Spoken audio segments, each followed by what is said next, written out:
जगन्नाथ मु शुभलक्ष्मी आपण समस्त को वेलकम करुँचे नुआ वीडियो रे।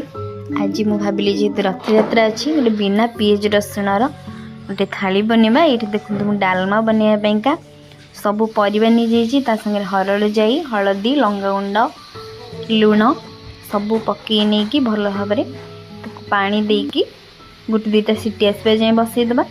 एथिरे परिवा अमृतभंडा कखारू आलू झुडंग पोटल आपणको जो परिवा अवेलेबल से परिवा सब नहीं पारे।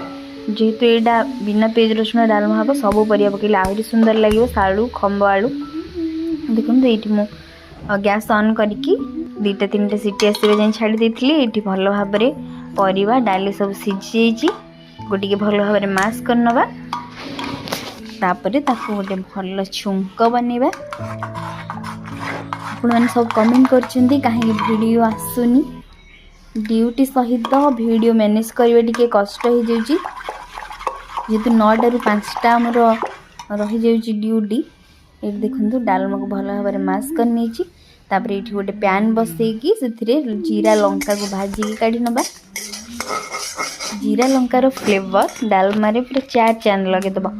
आपने रथ यात्रा रे कौन बने की खाइले और प्रभु प्रसाद चढ़ेले निहाती कमेंट रे जणेबे। एठी जीरा लंका गुंड प्रस्तुत होईची। एठी अल्प टिके तेल पके देबी सेथिरे लंका और पंच फुटण पकेला परे जीरा और अदा जो छेचा रखी ताको भी पके नीची भृषंग पत्र।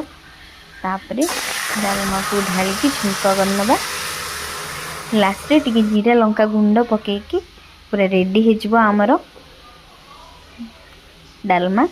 ये जब आप हबिष डालमा करेंगे ताले हलदी पकेबेनी खम्ब आलू सारू पके। वीडियो भल लगे लाइक शेयर एंड सब्सक्राइब करूँ। समस्त रथ यात्रा अनेक अनेक शुभेच्छा एवं शुभकामना। एमती आपण मैंने सपोर्ट कर। जय जगन्नाथ जय माता तारिणी।